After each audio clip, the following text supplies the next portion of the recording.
Chapitre 109, tu peux me défier à tout moment, 2. Claude, qui suivait Guilain, se rongeait les ongles. Cela n'a aucun sens. Est-ce que ça a vraiment germé? La logique présentée par Guilain était tout à fait plausible, ce qui laissait Claude un peu mal à l'aise, pour être honnête. Il avait été soulagé, pensant que ce n'étaient que les mots de quelqu'un qui n'avait jamais cultivé, étudié les techniques agricoles ou appris la magie. Ah, pas question.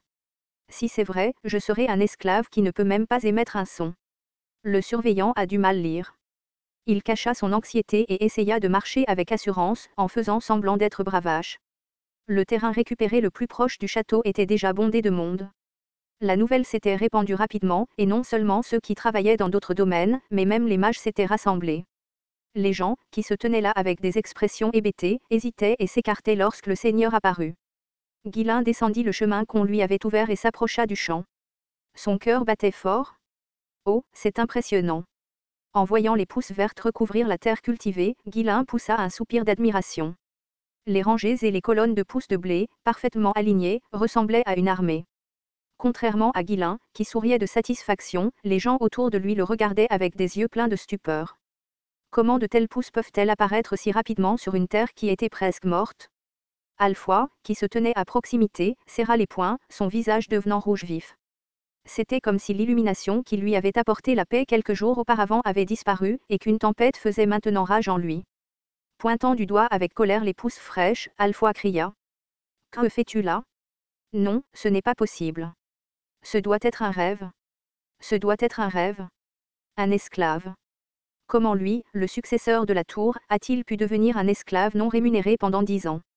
Le mana qui parcourait son corps commença à devenir incontrôlable. Il ne pouvait pas supporter l'écart entre l'illumination qu'il avait obtenue quelques jours auparavant et la réalité qui se présentait à lui. Le choc de voir sa fierté se retrouver dans la position d'un esclave non rémunéré n'était pas moins grave. Alfoy, tremblant de tous ses membres, finit par tousser du sang et s'effondra. Tous. Guilain claqua la langue, incrédule. Pourquoi cet idiot agit-il maintenant? Cela ne semble pas être une situation qui provoquerait une réaction de mana. Cela ne fait que quelques jours qu'il a atteint l'illumination. Sérieusement, quel type étrange. Et, toi là-bas, dépêche-toi de prendre ce type et de le faire se reposer. C'est un esclave précieux, il ne peut donc pas se permettre d'être malade. Alfoy, tombé au sol, fut rapidement transporté sur un lit de malade par ceux qui l'entouraient. Mais le choc qu'Alfoy ressentit n'était rien comparé au désespoir qui s'empara de Claude. Non, bon sang, c'est vraiment en train d'arriver. Ce fut un moment où tout ce en quoi il avait cru voler en éclats. Le rendement pourrait être dupliqué. Ça? Par le Seigneur. Il n'avait jamais entendu parler de quelqu'un sur le continent qui cultivait de cette façon. Et tout cela signifiait que c'était une méthode que Guilain avait imaginée tout seul. Tout le monde peut avoir des idées, mais si cela fonctionnait réellement, c'était une toute autre histoire. Claude n'arrivait pas à croire que Guilain, qu'il pensait ne rien savoir, avait réussi si facilement. J'ai perdu. Moi, un diplômé de l'Académie royale de Céron.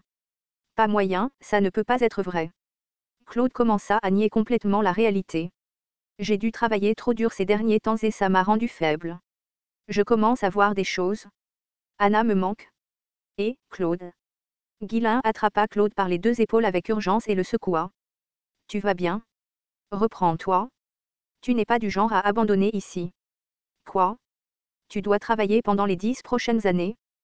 Que vas-tu faire si tu as déjà perdu la tête?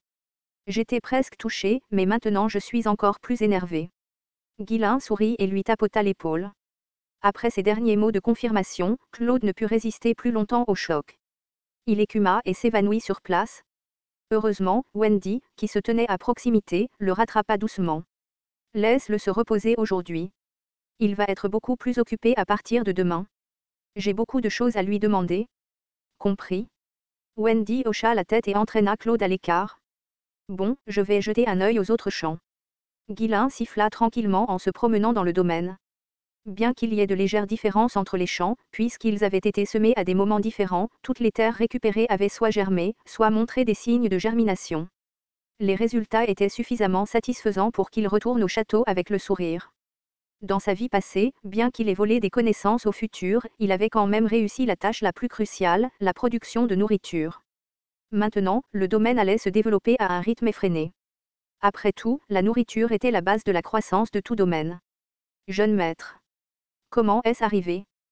Comment le saviez-vous? Eh bien, voyez-vous, si les graines absorbent le mana et deviennent plus fortes, elles peuvent résister même aux sols les plus durs. Bolinde le questionna, mais Guillain les repoussa avec une vague explication.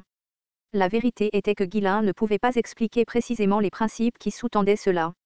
Ce n'était pas son œuvre, mais une méthode que de futurs mages et érudits avaient conçue grâce à des efforts conjoints. Il ne connaissait que le résultat. Ni celui qui expliquait ni ceux qui écoutaient ne comprenaient vraiment, mais ils l'acceptaient sans trop d'histoire. Il pensait que c'était un secret de famille ou quelque chose de trop complexe à saisir même s'il était expliqué. Dès le début, le principe n'avait pas d'importance. Ce qui comptait, c'était que le résultat augmentait réellement la production alimentaire. Astérisque astérisque astérisque. Après avoir confirmé que le blé poussait bien, Guillain se concentra sur d'autres questions. Pour lui, ce n'était qu'une autre étape d'un plan à long terme, un processus qu'il devait suivre. Le pari avec Claude n'était qu'un petit bonus. Mais pour les résidents du domaine, c'était différent. C'était un événement qui allait changer leur vie. Les cultures poussent-elles vraiment aussi bien sur notre domaine? Je n'arrive toujours pas à y croire, même quand je le vois. Notre Seigneur est un dos du ciel. Il a été béni par le Dieu de l'agriculture. Nous devons le suivre sans poser de questions. Les habitants étaient véritablement ravis. Les louanges du Seigneur résonnaient dans tout le domaine de Fanry. Jusqu'à présent, malgré la générosité du Seigneur, un malaise persistait dans le cœur des habitants. Rénover les installations du domaine était formidable, mais au final, tout cela nécessitait de l'argent. Les fonds du Seigneur n'allaient-ils pas finir par s'épuiser? Ne redeviendraient-ils pas pauvres, comme avant? Et si cela se produisait, ne seraient-ils pas exploités comme d'autres seigneurs l'ont fait à leur peuple? N'ayant aucune source apparente de revenus pour le domaine, il était tout à fait naturel qu'ils se sentent anxieux. Mais maintenant, ce n'était plus nécessaire. Les résidents âgés regardaient les terres récupérées avec les larmes aux yeux. Maintenant, nous n'aurons plus à mourir de faim. Mes enfants et petits-enfants n'auront plus à souffrir de la faim. Sniff. Merci, mon Seigneur. Vraiment, merci. Nous devons bien servir le Seigneur. Il est notre seul espoir.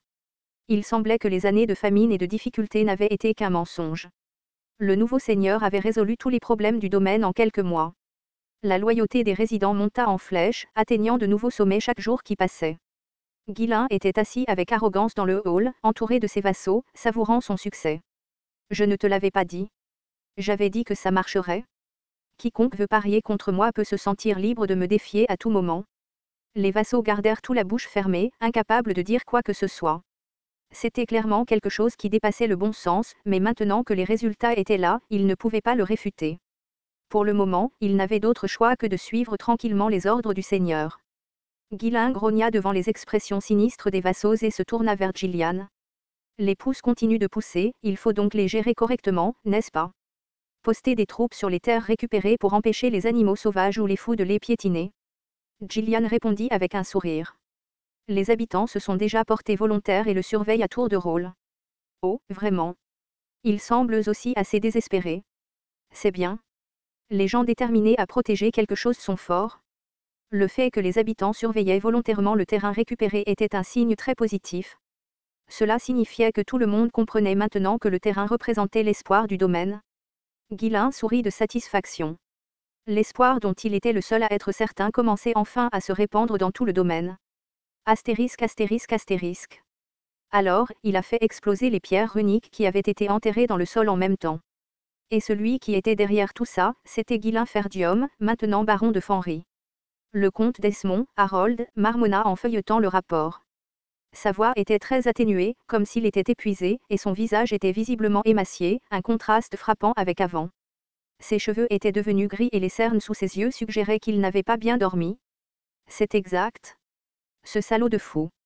Au début, Harold ne pouvait pas croire le rapport. Mais avec les rumeurs qui sortaient de Ferdium, et même la maison ducale qui les confirmait, il n'avait pas d'autre choix que de l'accepter comme une vérité. Mais l'accepter était une chose, comprendre les actions de Guillain en était une autre. Penser qu'il avait fait exploser suffisamment de pierres runiques pour mettre le domaine en faillite juste pour protéger ce misérable Ferdium. Qui aurait cru que j'avais affaire à un fou qui ne comprend même pas l'arithmétique de base? Eh bien, pas étonnant que je n'ai pas pu le prédire. Pas étonnant qu'il se soit senti mal à l'aise dès qu'il a entendu ce nom.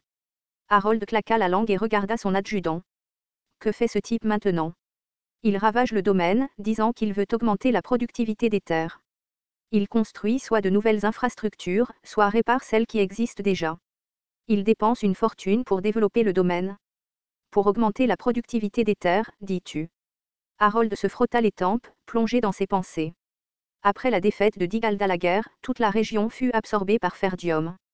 Ghislain en avait pris la moitié pour lui-même. Cela était déjà surprenant, mais entendre que Ghislain bouleversait le domaine de Fenry était encore plus déconcertant. Pourquoi ferait-il une chose pareille?